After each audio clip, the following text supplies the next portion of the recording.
grande y soberano Dios, todopoderoso, omnisciente y omnipresente, que está con nosotros en esta mañana y nos permite estar aquí también para ser expuestos a la predicación de su palabra.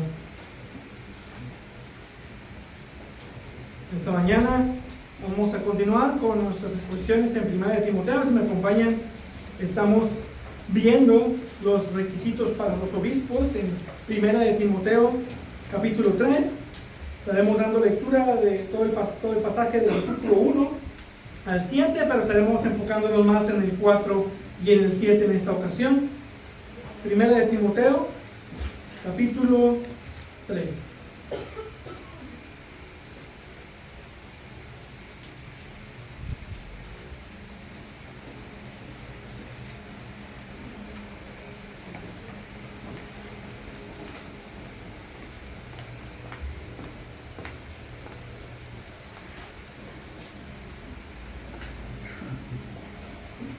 Comenzamos del versículo 1, dice: palabra fiel es esta: si alguien aspira al cargo de obispo, buena obra desea hacer. Un obispo debe de ser, pues, irreprochable, marido de una sola mujer, sobrio, prudente, de conducta decorosa, hospitalario, apto para enseñar, no dado a la bebida, no pendenciero, sino amable, no contencioso, no avaricioso, que gobierne bien su casa, teniendo a sus hijos sujetos con toda dignidad. Pues si un hombre no sabe cómo gobernar su propia casa, ¿cómo podrá cuidar de la iglesia de Dios? No debe de ser un recién convertido, no sea que se envanezca y caiga en la condenación en que cayó el diablo. Debe gozar también de buena reputación entre los de afuera de la iglesia, para que no caiga en descrédito y en el lazo del diablo. Vamos a ver. Mi Dios, mi Rey, tú eres grande y soberano. Tú eres Dios perfecto, tú eres santo, perfecto, y tú has diseñado cómo debe de ser tu iglesia. Tú has establecido los requisitos para quienes gobiernan la iglesia, quienes son líderes en la iglesia. Y vemos en este pasaje eso que nos estás haciendo saber por medio de tu palabra, nos estás instruyendo de cómo deben de ser esos pastores, esos obispos, cómo debe ser su carácter, su testimonio. Y te pido que nos instruyas como iglesia, que nos hables en esta mañana, para que podamos aprender a identificar quiénes son los que tienen este llamado, quiénes son los que deben de estar en este cargo. Yo te pido que sigas bendiciendo a tu iglesia y edificándola por medio de tu palabra, edificándola. Y en esta mañana nos hagas ver lo importante de estos requisitos, nos hagas ver y aprender que no cualquiera que tenga un deseo, no cualquiera que pueda cumplir ciertos requisitos debería ser pastor. Yo te pido también que nos hables y nos hagas ver la realidad de este pasaje, de lo que tienes que enseñarnos en esta mañana, y seas con cada uno de nosotros al ser expuesta a tu palabra. Te damos gracias por ese tiempo. Amén. Amén. En la ocasión anterior comenzamos a ver este pasaje, comenzamos a estudiar el pasaje de una forma general, a ver los requisitos que se necesitan, que es necesario que tengan los pastores. Y lo primero que observamos fue que la Biblia usa los términos pastor, anciano y obispo para referirse a la misma persona. Observamos algunas cuestiones generales sobre el pasaje y sobre el cargo de obispo en sí. Y una observación es que Dios quiere que la iglesia tenga pastores. Son importantes en la vida de la iglesia. Y observamos que lo más importante de esta persona es su carácter. También observamos que estos requisitos no son negociables, o son todos, o no puede ser pastor. También observamos que son calificaciones y que no todos tienen las mismas calificaciones en todos los distintos requisitos que nos da aquí. Y por último, observamos que cuando Dios pone a una persona a la iglesia que cumple con los requisitos mínimos, o al menos para el oficio, el deber de la iglesia es el de reconocer a tal persona y de recibir a ese hombre que Dios ha puesto. Y algo que debemos resaltar es que alguien que desea y toma el cargo de obispo debe de hacerlo no por compulsión, sino con anhelo. No por deseos vanagloriosos o por ganancias deshonestas o por poder, sino un deseo, una aspiración al cargo y a la obra. Alguien que está preparado mental y espiritualmente para el puesto de pastor. Entonces el primer requisito de este es el deseo, es un deseo puesto en este pastor, así como de sus responsabilidades. Si alguien anhela el puesto, pero no quiere sus responsabilidades, es porque está buscando el cargo por las razones equivocadas. Ya sea prestigio, ya sea por ser reconocido, poder, dinero, sexo. Se siente bien que todos te alaben, tener la autoridad, pero cuando te piden, hermano, necesito que vengas. Y no puedo. Eso requiere mucho sacrificio. Y estar dispuesto para todas las necesidades. Quieren ser llamados pastores, pero no tienen que lidiar con la administración. No quieren lidiar con el gobierno de la iglesia, con asuntos de cuidado pastoral o con consejería. Algunos simplemente quieren predicar y ser reconocidos. Y no está mal tener un deseo por predicar en sí la palabra, pero cuando ese deseo no está acompañado de un deseo de servir al pueblo de Dios y de realizar todos los demás aspectos que no son glamorosos en el llamado, entonces podemos dudar de que ese deseo haya sido dado por Dios. Y aún más podemos decir que es incluso un deseo carnal. No son las motivaciones correctas.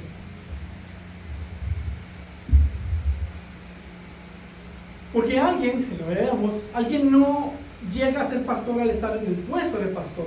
No es como que ya es pastor y entonces comienza a ser pastor, sino que llega al puesto porque Dios ha puesto un deseo en él que se evidencia por su amor y servicio a la iglesia. Es decir, él ya tenía un corazón de pastor para poder llegar al puesto de pastor. Entonces, como observamos la ocasión anterior, el puesto de anciano es de alguien que tiene una aspiración, un deseo, un anhelo, tanto por el cargo como por la obra. Pero aún así eso no es suficiente.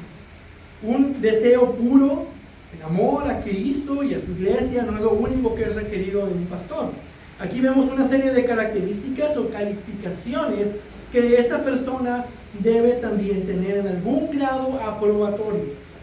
Y observamos un requisito particular que cubre a todos los demás, o más bien como una calificación de todos los demás, que de hecho está en la lista como un requisito más general, pero al mismo tiempo uno que engloba todos los demás. Y dice que debe de ser irreprochable, que significa que no hay nada mal que hablar de la persona o en un aspecto general. Es decir, que no se le tiene nada en contra.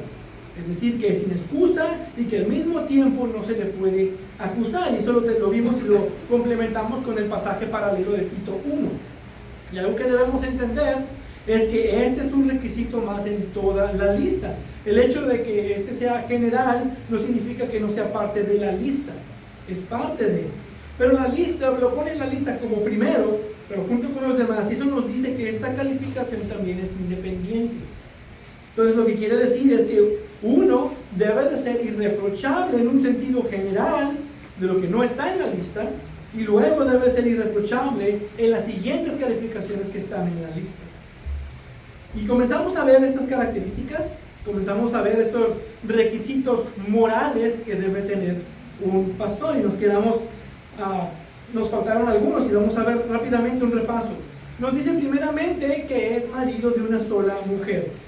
Y hay mucho que considerar aquí, lo observamos la ocasión pasada, pero para un resumen decíamos que esto se trata de una pureza sexual. No tanto que ver con una esposa, como muchos malinterpretan. El contexto de toda primera de Timoteo, la palabra que se usa aquí, se usa en el contexto, se usa para mujer y no como esposa. El contexto nos da la interpretación, aunque sí, esta palabra sí puede usarse como esposa, usarlo como esposa sería forzado. Entonces la idea de no es de una relación marital o de un estado civil, sino de una fidelidad. Ahora el texto también podemos decir que alguien divorciado puede ser obispo, porque el estado civil no es un requisito. Ahora, sí es importante que se sepa por qué razón fue el divorcio. Recordemos también, muy importante, que esta es una calificación del varón. que aspira al cargo y no de su esposa. La esposa no es la que está siendo evaluada aquí. Lo que sí debemos tomar en cuenta es que es mejor alguien tenga al puesto, alguien que va a llegar al puesto de anciano, que tenga una esposa, que esté casado. Eso sí es mejor, por testimonio, por madurez, sobre todo si tiene una familia. Alguien casado con hijos le es más fácil aconsejar a otro matrimonio o otra familia, y además tiene la experiencia de vida cristiana en esos aspectos. Pero no quiere decir que un soltero o alguien que no tenga hijos no pueda aconsejar a un matrimonio o a una familia simplemente porque está soltero o está sin hijos. Porque el consejo no proviene de la experiencia, viene de la palabra de Dios, que es para todos y dada para todos y permanece para siempre. Si esa es la base del fundamento, entonces no necesita estar casado y no necesita tener hijos. Sin embargo, el tener esposa y el tener hijos nos ayuda a tener una mejor experiencia cristiana, con la cual nos ayuda en la consejería. Y nuevamente, el requisito no es que tenga esposa o más adelante que tenga hijos. Sin embargo, estar casado y con hijos lo hace estar mejor preparado, viviendo las bendiciones que Dios le ha dado en gracia y sabiduría. Si Dios en su providencia te dio una esposa, entonces debe de ser un esposo bíblico. Si Dios en su providencia te dio hijos, entonces Él debe de ser un padre bíblico. Pero bien, veamos lo siguiente rápidamente. Dice también que debe de ser sobrio. Decíamos que tiene un autocontrol de sí mismo, juicio equilibrado y la libertad respecto a los excesos debilitadores o conductas arrebatadas. Es alguien sabio y prudente que trata de tomar las mejores decisiones. También es prudente. Es alguien que no es impulsivo en su hablar, que sabe decir las cosas. Es una persona discreta que sabe guardar la información que le confían. Debe de ser también de conducta decorosa. Debe de ser alguien de conducta modesta, que lleve un orden en su vida, que es lo contrario a aquellos que solo quieren hacerse un nombre por comportamientos ridículos. Es lo contrario a eso. Debe de ser una conducta decorosa. También debe de ser hospitalario. Es alguien que en amor recibe a extraños y muestra hospitalidad. Alguien dispuesto a abrir su hogar para los demás. Es alguien que tiene un espíritu de servicio, de amor, que recibe a las personas tanto en su hogar como en la iglesia. Siempre está abierto. Y hasta aquí fue donde nos quedamos la ocasión anterior. Esto ya los habíamos visto, fue un repaso rápido. Pero ahora vamos a ver estos faltantes requisitos morales. Todos estos rasgos, recordemos, son de carácter y nos habla de alguien que tiene un autocontrol, de alguien que no se deja dominar ni por emociones, ni por sustancias, ni por circunstancias. Y habla más bien de patrones de comportamiento. Y en este aspecto nos habla de dos cosas: la ausencia de dominio propio, es decir, no puede haber una ausencia de dominio propio, y la ausencia de una irascibilidad contenciosa. Entonces, continúa la lista y dice que debe de ser no dado a la bebida. Esto en forma general significa que no debe de haber indicios de ciertos vicios. Recordemos que todos estos son de carácter moral, no necesariamente tienen que ver con el asunto particular. No dado a la bebida no es exclusivamente relacionado al alcohol, así como también un marido de una sola mujer no tiene que ver con alguien casado. Y otros aspectos, dice aquí que es no dado a. Eso no significa que no puede tomar o que debe de estar hablando de algún tipo de abnegación, que debas de negarte. Este adjetivo se usa para describir a alguien que se sienta por mucho tiempo en el vino, o en otras palabras concretas, que no sea un borracho, alguien que no puede vivir sin el alcohol o sin el vino. La Biblia permite y de hecho anima el uso moderado del vino. El pastor obispo sí puede tomar vino, no es una negación de eso, pero debe de ser alguien que se modere. Pero en general tiene que ver con el autocontrol y el dominio propio. Entonces esto aplica a cualquier vicio. Un pastor no debe tener vicios, no dado a las apuestas, no dado al juego, no dado al entretenimiento, no dado a las drogas, no dado al alcohol, no debe de tener vicios. También dice que debe de ser no pendenciero, alguien propenso a riñas.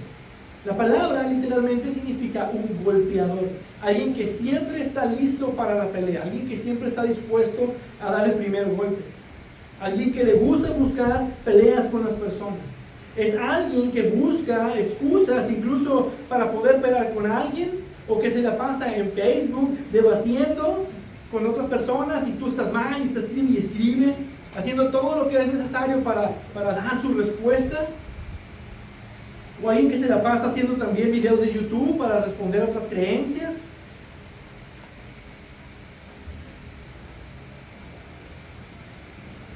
Alguien que dedica su tiempo a estar buscando pelea, buscando debatir, buscando hacer ver su punto.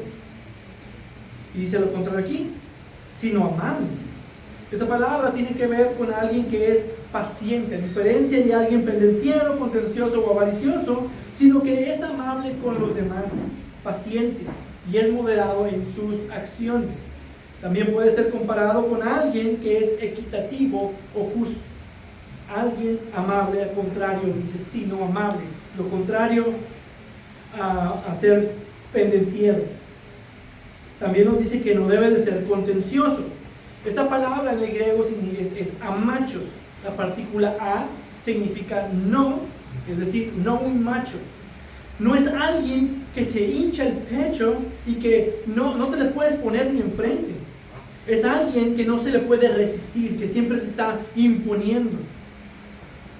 Sino es alguien que se abstiene de pelear, es alguien que está de espíritu sereno, tranquilo, que no pelea por pelear ni que se le impone a otros.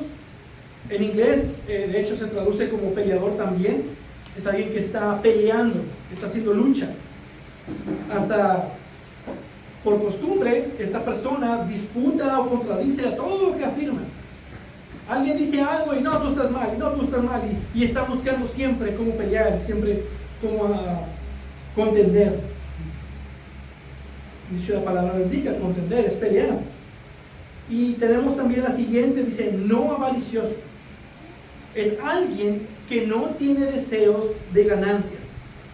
Es alguien que está esperando, que no está esperando ganar más, o está intentando sacar provecho a cada situación, a ver dónde le puede sacar el valor monetario, que hasta incluso puede desarrollar una ansiedad por tener dinero o cosas materiales, como que me falta, necesito. No es alguien que está en la obra para recibir dinero o que busca ganancias deshonestas. Es alguien que tiene control en su salud financiera y que no es adicto a la extravagancia material. En general, estas 4 últimas tienen que ver con el control de carácter. No es alguien iracundo que se la pasa buscando peleas, algún cabeza dura, terco, que no ve razones, sino que es alguien entendido, es alguien que no es aferrado.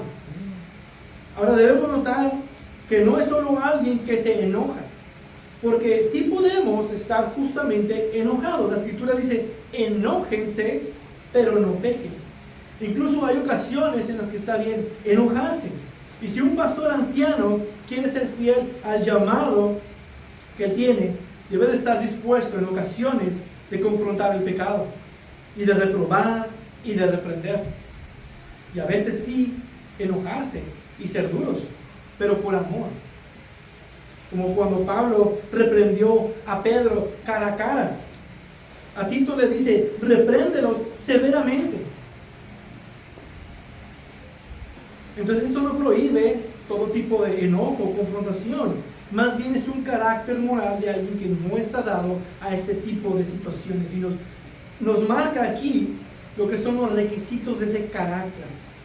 Un carácter que está marcado por alguien que no reacciona con temperamento, que tiene poca paciencia, sino que sabe tener un autocontrol.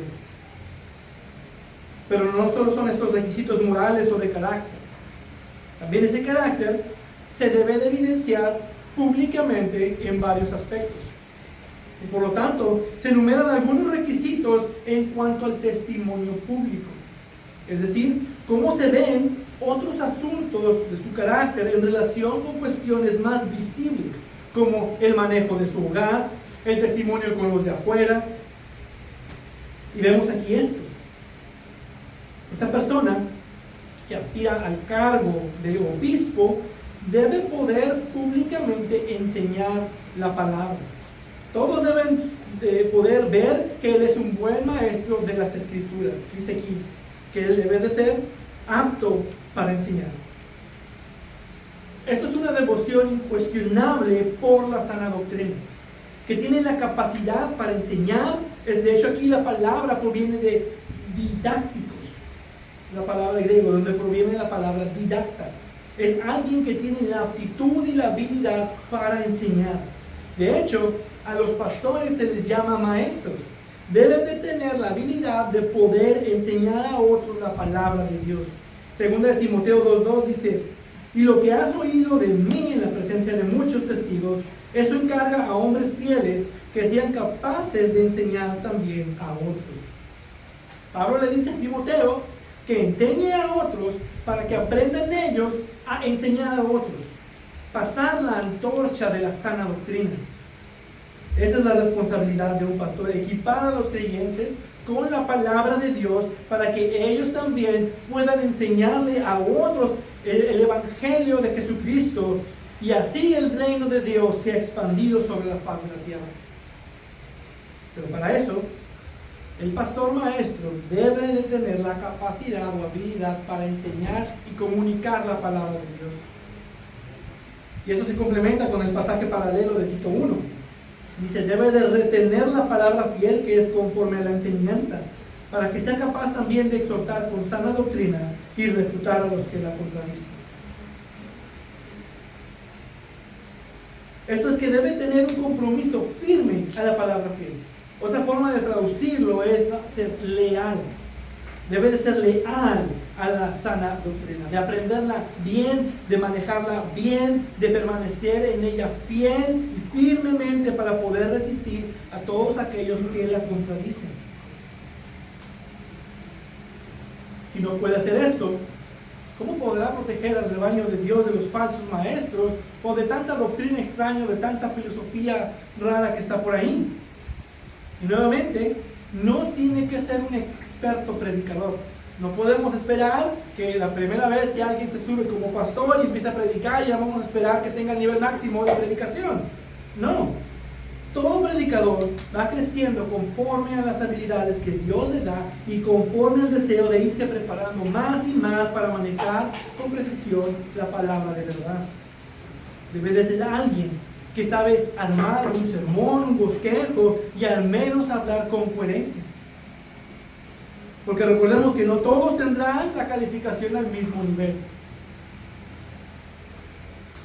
Pero ciertamente todos los que predican van a crecer durante su ministerio, pero sí deben tener una calificación aprobatoria.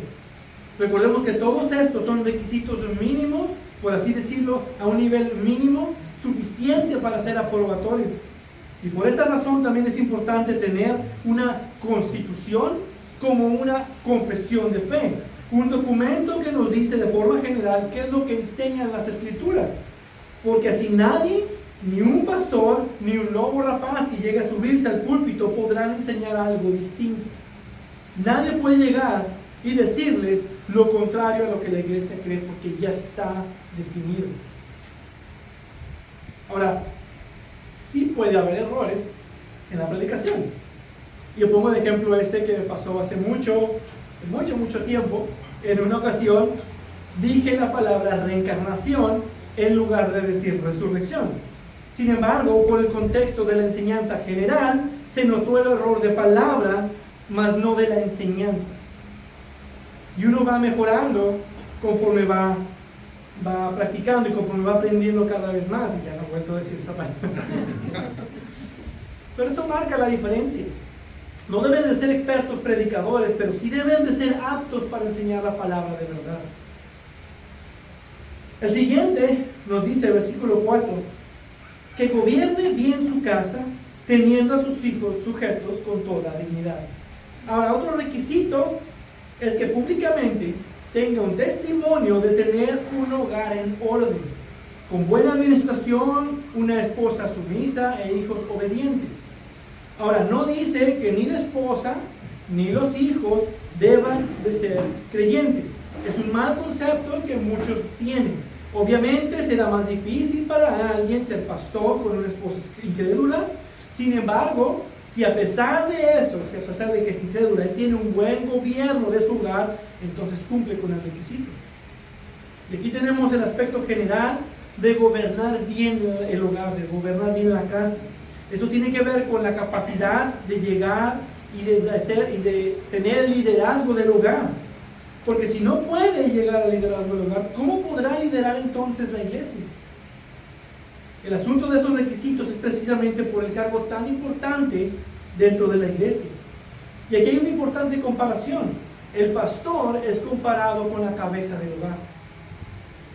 Es quien está a cargo de la provisión del hogar, la administración de las finanzas, del cuidado general de la familia, que ve por el bien de la casa en general. Es un varón que gobierna bien su hogar. Pero también gobernar bien el hogar significa delegar tareas a la esposa como su ayuda idónea o a los hijos si ya son adultos, porque así debe de funcionar la iglesia. Dios diseñó ambas instituciones. Dios diseñó la iglesia y Dios diseñó la familia. Él diseñó ambas formas de gobierno. Y ese gobierno significa amar a su esposa de tal forma que ella se somete, pero también dice aquí más específicamente los hijos. Y esa es la comparación que hace. Y aquí nos dice que esos hijos deben de estar sujetos con toda dignidad. Esta palabra es la misma que se usa para la mujer cuando se habla de sumisión. Y tiene que ver con alguien poniéndose voluntariamente abajo de otra en rango de autoridad. Es decir, que los hijos, independientemente si son creyentes o no, deben de estar alineados bajo la autoridad de sus padres, particularmente del varón como líder del hogar. Y esto dice, debe de ser hecho con dignidad, honor o respeto. Ahora, es difícil por el contexto de decir a quién se está refiriendo. Si habla de que los hijos deben tener la sujeción con toda dignidad, o de que los padres deben de tener toda dignidad en hacer que se sujeten a su autoridad. Y yo creo que es ambos. La obediencia de los hijos debería de ser con dignidad y no una con obediencia falsa o maquillada. Debe de ser una obediencia de tal forma que den honor a su padre, que reconocen el liderazgo de su padre, pero también en la forma en la que el varón hace que sus hijos se sujeten, debe de ser con dignidad, con honor y con respeto. Un padre debe de respetar a sus hijos con dignidad. Eso, claro, involucra castigándolos cuando hay desobediencia y enseñarles a que se sujeten y que lo hagan con honor a su padre y a su madre. Un predicador dijo: los trata como personas hechas a la imagen de Dios. Y eso provoca un respeto mutuo. Entonces, hay un respeto y no una manipulación. Eso significa ser justo, consistente, que simpatiza y es misericordioso. Un varón que trata a su esposa con respeto y a sus hijos con respeto, se ganará su respeto. En contraste, un varón que es enojón, de poco temperamento e inconsistente con la disciplina, mientras lidia con la rebelión, no está calificado para ser un anciano de la iglesia. También no es un comandante militar que castiga cada pequeña acción severamente, ni es un tirano, así como tampoco es un tonto indulgente que le deja hacer a sus hijos como bien les parezca. Y hasta el punto de que los padres son los que son manipulados por los hijos. Esos extremos son muy malos y son dañinos incluso para los hijos y para la familia. Los opuestos muy malos. Y una última cosa de este punto: los hijos no van a ser perfectos, ni deben ser perfectos para que se cumpla ese requisito. Aun si son creyentes y pecan, eso no es parte del requisito de un pastor. Aún ellos pueden equivocarse, pueden desobedecer y a veces tener malas actitudes, pero siempre se sujetan con honor y sin faltar al respeto. Entonces no es requerido que se comporten como adultos, porque entonces nadie estaría calificado para el puesto. Nadie pudiera cumplir con los requisitos del pastorado. Y está mal de cualquier iglesia esperar que los hijos del pastor, independientemente de la edad, se comporten de una manera perfecta. Aquí habla más bien del respeto que se debe demostrar en la relación padre-hijo. Y cuando hay falta en ellos, cuando ellos cometen algún pecado o alguna desobediencia, alguna rebeldía, Él es el quien toma la autoridad y lidia con eso. Así es como debe de verse en este requisito. Y bueno, ese es un requisito importante, porque nos dice aquí, pues si un hombre no sabe cómo gobernar su propia casa, ¿cómo podrá cuidar de la iglesia de Dios? ¿Cómo podrá cuidar del rebaño? Pero veamos los últimos dos. Versículo 6. No debe de ser un recién convertido, no sea que se envanezca y caiga en la condenación en que cayó el diablo. Eso quiere decir que debe aprobar cierto grado de madurez cristiana. La palabra usada por el apóstol es neófito. No debe de ser un neófito. Neo significa nuevo y fito significa plantado. Es alguien recién plantado en Cristo. Ese es alguien que es nuevo en la fe, o alguien que aún está espiritualmente inmaduro. Puede ser alguien que tenga mucho talento para ser pastor, que cumpla con todos los requisitos para ser pastor, pero si es alguien espiritualmente inmaduro, no puede tener el cargo de obispo. Tiene que ser alguien que ha experimentado la vida cristiana, que ha vivido fielmente la vida cristiana, que conoce el vivir la vida cristiana, que conoce bien los fundamentos de la fe y debe de estar viviendo la vida cristiana lo suficiente para demostrar esa madurez necesaria. Pero no puede ser tampoco, a lo mejor también es una equivocación, el más maduro de toda la congregación. Pero tiene la suficiente experiencia como cristiano en asuntos de vida cristiana y en asuntos de la vida eclesial. Y no podemos definir tampoco un periodo de tiempo, porque eso depende de cada persona. A lo mejor algunos pueden ponerle edad, bueno, tiene que tener 2 años, 5 años, no podemos ponerle un tiempo. Cada persona es diferente y depende mucho del trasfondo de la persona, la medida de gracia depositada en esa persona, la crianza espiritual que ha tenido, cómo Dios ha tratado con él en su vida. Y para unos eso puede verse en algunos pocos años, para una madurez espiritual, otros pueden ser 10 o 15 años, no sabemos. Entonces la congregación sí debería de ver más lo que es su edad espiritual y no tanto su edad física. Puede bien ser un varón de 20 y tantos años, a lo mejor puede ser joven, o puede ser uno de 70 años. La edad física no es un factor para el oficio de anciano, pero deben ser varones maduros mentalmente y al mismo tiempo maduros en la fe. Y la razón de esto dice, no sea que se envanezca y caiga en la condenación en que cayó el diablo. En otras palabras, como no tiene la madurez espiritual suficiente, se le puede subir a la cabeza. Alguien nuevo que es elevado a un puesto de liderazgo, se le sube la soberbia, todo lo que da. Se comienza a creer incluso mejor que otros, incluso mejor que muchos de los pastores, los cuales le impusieron las manos. Y esa es la condenación del diablo. Él era tan cercano a Dios que se le subió a la cabeza y él pensó que él podía tomar el lugar de Dios.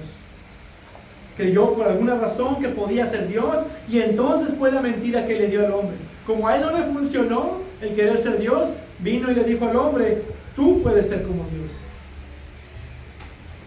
Hay un peligro latente en poner a alguien que está recién plantado en Cristo y por lo tanto no puede ser alguien que sea nuevo en la fe.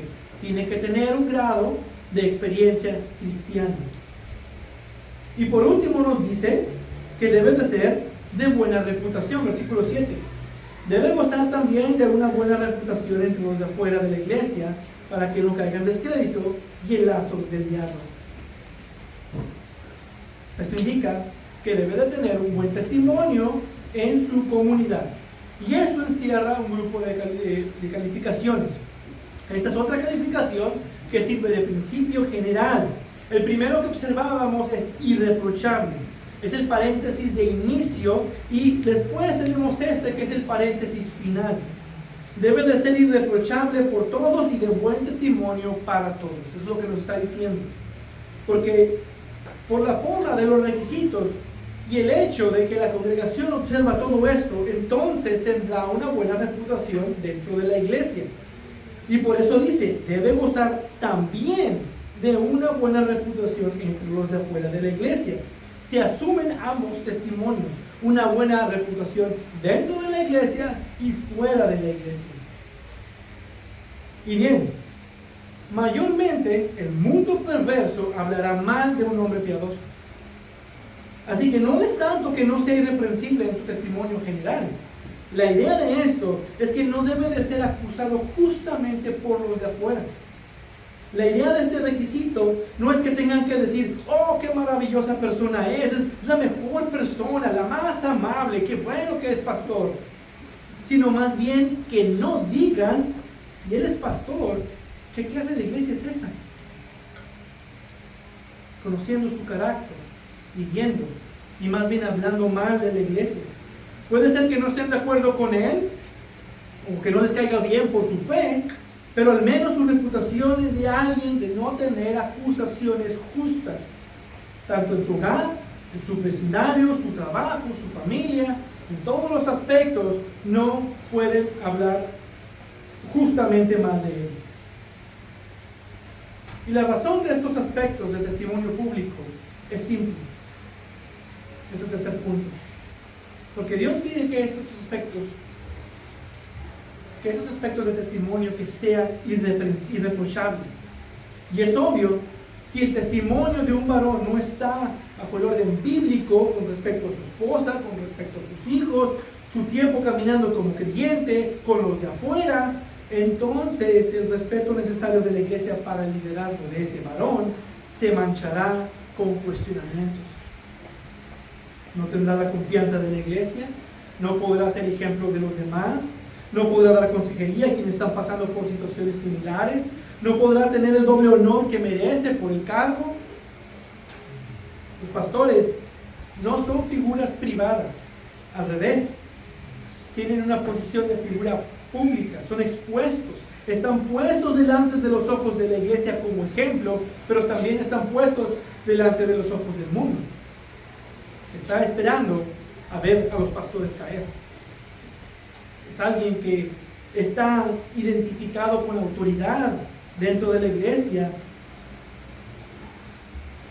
y eso se ve dentro de la iglesia como fuera de la iglesia. Si hay algo público que sea de mal testimonio o que pueda ser escandaloso o vergonzoso para los de fuera, no pueden estar liderando una congregación. Eso da mal testimonio a la iglesia. Y eso se ve y se evidencia, por ejemplo, cuando las personas nos visitan, lo primero que buscan es al pastor. Y lo primero que observan es al pastor. Y si hay algo que está en contra, y decir, uy, ese que está ahí enfrente hizo tal y tal asunto, o lo vi en tal cosa, o en su, no sé, algunos ejemplos, en su trabajo, le encontraron su computadora llena de pornografía. Un testimonio que afecta mucho. Por eso Pablo agrega, pues si un hombre no sabe cómo gobernar su propia casa, ¿cómo podrá cuidar de la iglesia de Dios? El hecho de que no puede gobernar su propia casa indica que no tiene ni la capacidad ni la habilidad para tener el cuidado apropiado de la iglesia. Los ojos de muchos están sobre el pastor. Por lo tanto, debe tener un carácter moral irreprochable. Y debe tener un testimonio público irreprochable. Y nuevamente, esto no es una perfección cristiana. El pastor no es súper santo o perfecto, que no tiene pecados. No es alguien que califica con super excelencia en cada uno de estos requisitos. Es alguien que cumple los requisitos aprobatoriamente, pero que también está creciendo. pero debe de haber una calificación aprobada en todos los requisitos mencionados. Si pasa, súper excelente, todos estos requisitos, pero reprueba en uno, no puede ser pastor. Y más porque un mal testimonio de adentro o de los de afuera puede dañar el testimonio de la iglesia, y eso afecta el testimonio y el nombre de Jesucristo.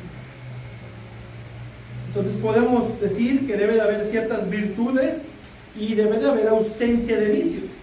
También podemos verlos como patrones observables de comportamiento. Una virtud, por un lado, es algo positivo que se ve en el carácter de una persona por su estilo de vida. Un vicio, por el otro lado, es una deficiencia de carácter, no necesariamente pecaminoso, pero que se puede ver en el carácter de una persona por el estilo de vida que tiene. Por esto, cuando se eligen pastores, la iglesia debe de estar atenta a este proceso durante el tiempo de prueba. Y eso es lo mismo con los diáconos, que vamos a estar viendo después. Y es importante que se califiquen cada uno de estos requisitos en la vida de la persona, que de hecho vienen como parte de la sección del examen pastoral que me hicieron a mí y que usaremos como base para futuros pastores. Es importante que reconozcas cada una de estas áreas, si estás consciente que pruebas en cada uno de estos requisitos. Es importante ver que estos requisitos sean aprobatorios en el carácter de la persona que desea el obispado, tanto por la carga que llevará como pastor, tanto por la autoridad que tendrá como anciano y por el testimonio que tendrá como obispo de una congregación. Porque ¿cómo puede supervisar a un grupo de personas, pero no puede supervisarse a sí mismo? Y vemos tres razones principales de por qué se nos dan estos requisitos. En primer lugar, para que pueda gobernar bien la iglesia. Si no puede cumplir con estos requisitos, no podrá con las tentaciones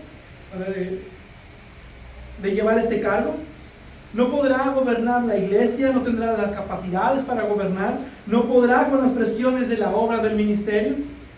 Tiene que calificar en todo para que pueda gobernar bien la iglesia sin problemas ni acusaciones. En segundo dice, no sea que se envanezca y caiga en la condenación y que caiga el diablo. Puede haber soberbia en un hombre simplemente por estar en el puesto, sentirse con la autoridad para hacer como bien le parezca o incluso vanagloriarse. Es muy peligroso que no cumpla con todos estos requisitos, porque el diablo creyó que podía ser Dios y un pastor puede llegar a sentir lo mismo. El peligro por un puesto importante dentro de la iglesia es latente y se debe tener cuidado. Y tercero nos dice, para que no caiga en descrédito y en el lazo del diablo. Es decir, que no caiga en la trampa. A Satanás le gusta derribar a los líderes, a hombres de Dios, y siempre busca ocasión para traer vergüenza al evangelio. Muy buenos pastores han caído en tentaciones. Cualquiera está expuesto. El que vea estar firme, mire que no caiga. Y eso se puede llegar a ser un escándalo tan grande que descredita al pastor y al testimonio de la iglesia. Afecta al evangelio, afecta a la iglesia y afecta la expansión del reino de Dios. Entonces podemos dar más razones y podemos continuar con esto, pero la idea queda clara. Y déjenme terminar con esto. Hay mucho peligro para quien aspira al cargo. Hay mucho peligro para quien aspira al cargo, como para que la iglesia no tenga bien definidos estos requisitos que se deben de calificar. No nada más para el bien de la iglesia, pero también de la persona que aspira al puesto. Pero algo rápidamente que debemos notar es que estos requisitos, cuando no se cumplen, están relacionados con el diablo, con Satanás. Y algo que debemos de darnos cuenta de esto es que Satanás está buscando hacer caer a los ancianos de la iglesia. Ese es su objetivo y podemos verlo como una estrategia militar. Si tú derribas a los líderes, todos se caen, los demás se caen. Por eso también, como una contraestrategia, Los pastores deben de siempre estar preparando al pueblo de Dios para toda buena obra y para todo ministerio, para que si ellos caen o llegan a fallar, pueda haber otros hombres fieles que los suplen. Dejen ilustrar esto con el ajedrez. Yo creo que la mayoría ha llegado a jugar el ajedrez. Verán, el rey es la pieza más importante. Tal que si el rey se muere, el juego se acaba. Pero la reina también es una pieza importante. Es la pieza de más poder en el tablero. Y esto lo uso como ilustración. Debemos recordar que las ilustraciones tienen sus limitantes. Pero el rey representa la iglesia en sí. Y los pastores son como las reinas. Es decir, que el pastor no es más importante que la iglesia, pero sí es importante. Y la estrategia es siempre eliminar a la reina. Si tú eliminas a la reina, tienes mejor movimiento en el tablero, tienes más poder. Y esa es la misma estrategia de Satanás. Tumbar a los líderes para desestabilizar el gobierno de la iglesia, para destruir iglesias. Si tumbas a la reina en el ajedrez, pierdes poder. Sin embargo, el juego no termina. El juego continúa. Y continúa. Y con la ayuda de Dios, siempre el Señor va a levantar a alguien. Y en el ajedrez, un peón, la pieza más insignificante en el juego, si llega al final del tablero, se convierte en reina. El asunto es que los pastores son importantes en la vida de la iglesia. Dios los puso ahí, pero no son indispensables. Dios puede levantar más pastores. Pero es importante que el pastor se cuide y que la iglesia cuide a sus pastores. Si Satanás tumba a uno, si Dios se lo lleva, si ya no puede ser pastor por cualquier razón, la iglesia pierde algo muy importante. Sin embargo, Dios levantará más pastores. Dios no va a dejar a su iglesia. Pero hermanos, cuiden a sus pastores. Y ahorita, tengo que decirlo de forma general, cuiden a sus pastores. Porque ahorita solo soy yo. Pero yo sé que Dios levantará más pastores. Eventualmente habrá más. Así que deben orar por sus pastores, deben de ver por sus pastores, así que protejan a sus pastores, cuiden su reputación, no anden hablando mal de su pastor con extraños, no reciban chismes sin evidencia acerca de sus pastores, no sean tan pronto para quejarse de ellos. Ya tienen una carga ministerial pesada, además deben guardar muy ferozmente su testimonio, deben cuidar mucho su testimonio. Lidiar con buena administración para consejería, necesidades de la iglesia, la predicación, la familia y el trabajo, si son como yo, pastores que trabajan, asuntos del hogar y además estar expuestos a más guerra espiritual. Nosotros los pastores debemos estar siempre en oración, dependientes del Espíritu Santo para todo. Debemos estar muy vigilantes, tanto de nosotros como de los que pastoreamos. Y debo decir, qué importante es la vida de los diáconos en la vida de la iglesia. Que ayudan con la carga ministerial, con amor y con disposición, ayudan a los pastores en las necesidades físicas y a veces también en las necesidades ministeriales, para aligerar esa carga tan pesada, para que los pastores se puedan dedicar a la enseñanza y a la predicación y a la oración. Los diáconos son una bendición para la iglesia también. Y Dios mediante estaremos observando los requisitos la siguiente ocasión. Pero que eso también sea un recordatorio para nosotros de no dejar de orar por tus pastores. De no dejar de orar por los pastores. Nunca piensen que no necesitamos sus oraciones. La Escritura lo menciona constantemente por medio del apóstol Pablo. Romanos 15:30. Les ruego, hermanos, por nuestro Señor Jesucristo y por el amor del Espíritu Santo, que se esfuercen juntamente conmigo en sus oraciones a Dios por mí. Efesios 6:19. Oren también por mí. Colosenses 4:3. Oren al mismo tiempo también por nosotros. Primera de Tesalonicenses 5:25. Hermanos, oren por nosotros. Segunda de Tesalonicenses 3:1. Finalmente, hermanos, oren por nosotros. Cuando le preguntaban a Spurgeon cuál era el secreto de su ministerio, él respondía siempre: mi pueblo ora por mí. Los requisitos para los pastores son demandantes, porque la carga ministerial y las responsabilidades del oficio son demandantes. Y también porque los peligros son mayores. Consideren la importancia de su labor, de la labor pastoral, la responsabilidad de las almas. Alguien que se toma en serio las responsabilidades del ministerio siempre se encontrará a veces sobrecargado. Siempre estará sobrecargado. Y a veces, como Pablo diciendo, y para estas cosas, ¿quién es suficiente? Pues no somos como muchos que medran falsificando la palabra de Dios, sino que con sinceridad, como de parte de Dios y delante de Dios, hablamos en Cristo. Segunda de Corintios 2, versículos 16 al 17. Hermanos, que esto sea un llamado a que cuiden y oren por sus pastores. En esta ocasión, por su pastor. Padre,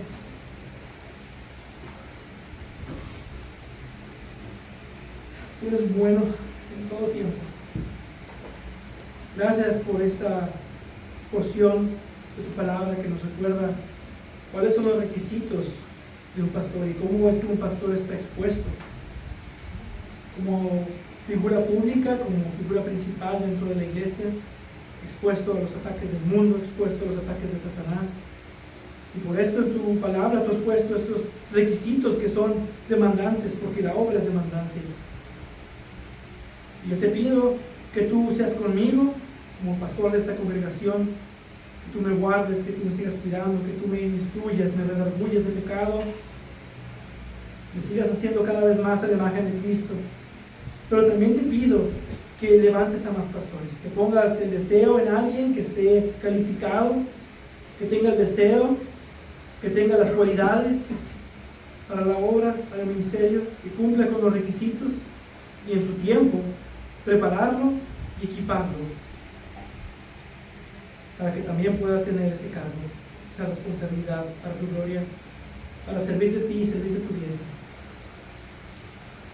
Te pido que sigas haciendo crecer esta congregación. Te pido que seas con nosotros y por medio de tu palabra nos sigas instruyendo en la vida cristiana, pero también en cómo debe de gobernarse la iglesia, en cómo debe de ser tu iglesia, que es la embajada de tu reino, para tu gloria y para la expansión de tu evangelio aquí en la tierra. Ayúdanos a hacer esa iglesia que sea columna y baluarte de la verdad.